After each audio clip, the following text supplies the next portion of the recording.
Hai, salam Bapak Mama, Bapak Saudara semua. Selamat bertemu kembali oleh kasih dan penyertaan daripada Tuhan. Saya senantiasa berharap Bapak Mama, Bapak Saudara semua dalam keadaan sehat, walafiat, dengan penuh rasa syukur kepada Tuhan. Pada hari ini kita akan membaca serta merenungkan firman Tuhan yang terambil dari kitab Roma pasal 10 ayat 1 hingga ayatnya yang ke-15. Namun sebelum itu, mari kita satu hati di dalam doa. Kita berdoa. Bapa di dalam surga, Bapa yang kami sembah lewat anak-Mu Yesus Kristus, segala puji dan syukur kami Tuhan, kami haturkan dalam hadirat Bapa, sebab Tuhan senantiasa baik dalam kehidupan kami. Terima kasih Tuhan untuk kasih dan setia Tuhan. Kami boleh dibangunkan di pagi hari yang sehat dan nyaman, melaksanakan berbagai aktivitas kami. Sampai pada saat ini kami akan bersaat teduh bersama-sama dengan Tuhan. Kami memohon di dalam Tuhan, biarlah apa yang kami panjatkan, apa yang kami baca, apa yang kami renungkan, semuanya itu boleh menjadi kekuatan bagi kehidupan kami, dan kami boleh menjadi pelaku-pelaku akan firman-Mu. Mengampuni salah dan dosa kami Tuhan. Di dalam anak Yesus Kristus kami telah datang dan berdoa. Amin. Bapak, Mama, Saudara semua yang dikasihi Tuhan, pembacaan kita terambil dari kitab Roma pasal 10 ayat 1 hingga ayatnya yang ke-15. Ayat pertama, saudara-saudara, keinginan hatiku dan doaku kepada Tuhan ialah supaya mereka diselamatkan, sebab aku dapat memberi kesaksian tentang mereka bahwa mereka sungguh-sungguh giat untuk Allah, tetapi tanpa pengertian yang benar. Sebab oleh karena mereka tidak mengenal kebenaran Allah, dan oleh karena mereka berusaha untuk mendirikan kebenaran mereka sendiri, maka mereka tidak takluk kepada kebenaran Allah. Kebenaran karena iman, ayatnya yang keempat, sebab Kristus adalah kegenapan hukum Taurat, sehingga kebenaran diperoleh tiap-tiap orang yang percaya. Sebab Musa menulis tentang kebenaran karena hukum Taurat. Orang yang melakukannya akan hidup karenanya. Tetapi kebenaran karena iman berkata demikian, jangan katakan dalam hatimu siapakah akan naik ke sorga, yaitu untuk membawa Yesus turun, ataukah siapakah yang akan turun ke jurang maut, yaitu untuk membawa Kristus naik dari antara orang mati. Tetapi apa katanya ini? Firman itu dekat kepadamu, yakni dalam mulutmu dan di dalam hatimu. Itulah firman iman yang kami beritakan. Sebab jika kamu mengaku dengan mulutmu bahwa Yesus adalah Tuhan, dan percaya dalam hatimu bahwa Allah telah membangkitkan Dia dari antara orang mati, maka kamu akan diselamatkan. Karena dengan hati orang percaya dan dibenarkan, dan dengan mulut orang mengaku diselamatkan. Karena kitab suci berkata, barang siapa yang percaya kepada Dia tidak akan dipermalukan, sebab tidak ada perbedaan antara orang Yahudi dan orang Yunani, karena Allah yang satu itu adalah Tuhan dari semua orang, kaya bagi semua orang yang berseru kepadanya. Sebab barang siapa yang berseru kepada nama Tuhan akan diselamatkan. Tetapi bagaimana mereka dapat berseru kepadanya jika mereka tidak percaya kepada Dia? Bagaimana mereka dapat percaya kepada Dia jika mereka tidak mendengar tentang Dia? Bagaimana mereka mendengar tentang Dia jika tidak ada yang memberitakannya? Dan bagaimana mereka dapat memberitakannya jika mereka tidak diutus? Seperti ada tertulis, betapa indahnya kedatangan mereka yang membawa kabar baik. Demikian jauh akan firman Tuhan. Yang dikatakan berbahagia adalah setiap kita yang tidak hanya membaca, mendengar, tetapi mau melakukan dalam kehidupan kita hari lepas hari. Shalom Bapak, Mama, Bapak Saudara yang dikasihi Tuhan. Selamat bertemu kembali. Hari ini kita mau membahas tentang anugerah khusus dan anugerah umum.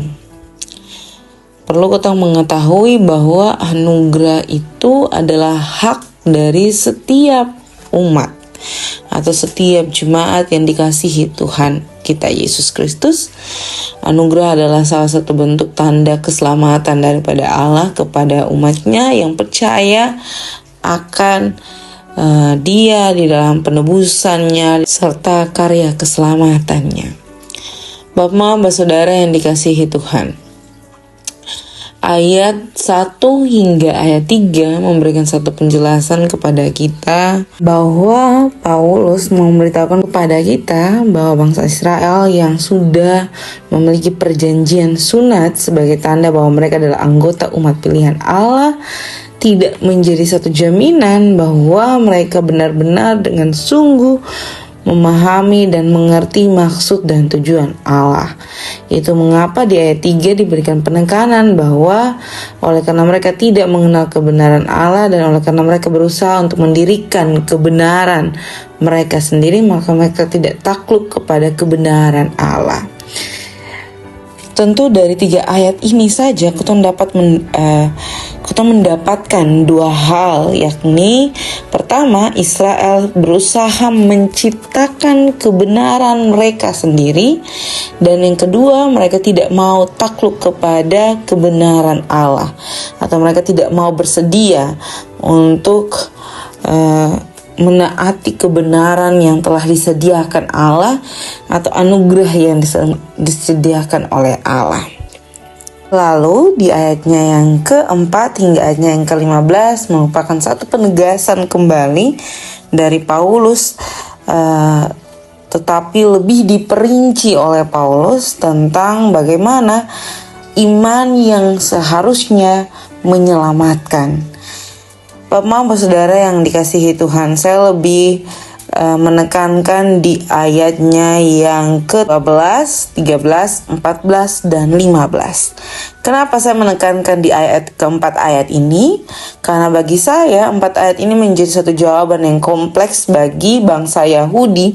Semisalnya pada masa itu bangsa Yahudi bertanya kepada Paulus tentang keselamatan, anugerah keselamatan atau anugerah yang khusus itu apakah didapatkan oleh bangsa Israel atau tidak. Mengingat bahwa Allah adalah Allah bagi setiap orang, bagi seluruh umat yang percaya kepadanya, tetapi di ayat 13, 14, dan 15 atau di ayat 14 dan 15 menjadi satu tujuan dan penekanan yang sangat tegas kepada kita bahwa sebagai seorang yang menerima anugerah khusus atau anugerah yang benar-benar dikhususkan kepada kita, anugerah keselamatan yang dikhususkan kepada kita, seharusnya kita tahu bahwa Injil tidak menjadi konsumsi pribadi. Injil tidak hanya didengar atau membicarakan Injil atau habis ditindakkan, tetapi benar-benar berlaku setiap harinya. Dan terus kotong bicarakan, terus kotong beritakan, terus kotong lakukan sebagai perwujud nyataan bahwa kotong mengenal Kristus, dan dari pengenalan itu kotong memberitakan Injil mengenai Dia. Ini yang sebenarnya mau menjadi penekanan tentang anugerah khusus. Lalu kenapa disebutkan dengan anugerah umum? Nah, ini yang menjadi satu pemahaman yang harus diluruskan. Benar adanya bahwa Yesus Kristus adalah Allah bagi setiap orang, tetapi bagi setiap orang yang telah menerima anugerah keselamatan seharusnya diwujud nyatakan. Jadi anugerah yang pertama umum itu akan menjadi khusus ketika kita memberi diri kepada Allah. Jadi Allah yang awalnya memilih ketong untuk menerima anugerah itu membuat ketong memilih bagaimana ketong mempergunakan anugerah itu. Jika ketong mempergunakan anugerah yang diberikan Allah dengan semaksimal mungkin, ketong akan mendapatkan anugerah yang khusus daripada Allah untuk memberitakan Injil di mana saja tentang kebaikan dan kemurahan Allah, tentang berbagai hal yang telah Allah buat, termaksud memberikan keselamatan bagi setiap orang yang percaya. Itu satu perbedaan antara anugerah umum dan anugerah khusus. Jadi jangan sampai kotong salah pemahaman bahwa kotong telah menerima anugerah keselamatan dari Allah, selesai di situ. Tidak. Allah memberikan ketong satu kesempatan di mana ketong terus berpikir dan mendalami Dia, mengenal Dia dengan lebih baik setiap harinya. Jadi bukan habis didengar saja firman Tuhan, bukan habis di mulut saja saat itu, saat ketong mau membagikan, saat ketong mau mendiskusikan tentang firman Tuhan, tetapi benar-benar ketong lakukan. Jadi ketiga hal itu benar-benar terlaksana di dalam ketong kehidupan. Itulah disebut sebagai anugerah khusus karena ketong memilih Allah, karena Allah telah terlebih dahulu memilih kita. Bapak, saudara yang dikasihi Tuhan, dalam kedua perbedaan anugerah umum dan anugerah khusus ini, Allah memberikan ketong hak yang bebas untuk mengenal Dia. Dalam hak yang bebas itu, saya senantiasa mengajak Bapak Mama Saudara semua di dalam Tuhan, ketong tetap menyampaikan Injil Tuhan, tetap berbicara tentang kebaikan dan kemurahan Tuhan di dalam setiap kehidupan kita, dan terus menunjukkan bahwa karya Allah tetap hidup di dalam kita, dan kita mampu mewujud nyatakan sebagai berkat dimanapun kita berada. Amin untuk firman Tuhan. Kiranya Bapak Mama Saudara semua tetap ada dalam kasih dan naungan daripada Tuhan. Sebelum menutup akan firman Tuhan, mari kita satu hati di dalam doa. Kita berdoa. Bapa dalam surga, Bapa yang kami sembah lewat anak-Mu Yesus Kristus, terima kasih Tuhan untuk kasih dan penyertaan daripada Tuhan. Kami diizinkan oleh Tuhan untuk membaca serta merenungkan akan firman Tuhan. Kami memohon di dalam Tuhan, biarlah apa yang kami baca, apa yang kami dengar, apa yang kami renungkan, semuanya itu boleh mendatangkan kekuatan bagi kami dan menjadikan kami berkat dimanapun kami berada. Kami yang telah menerima anugerah keselamatan dari Allah tetap diberkati, dikuatkan oleh Tuhan untuk dapat memilih, mengenal lebih baik lagi tentang kebaikan dan kemurahan Allah. Bapa dalam surga, pada saat ini kami juga mendoakan kehidupan pribadi lepas pribadi kami, tugas tanggung jawab pelayanan rumah tangga kami, anak-anak kami, istri kami, suami kami, orang tua kami, pekerjaan anak-anak kami, pekerjaan kami, pelayanan kami.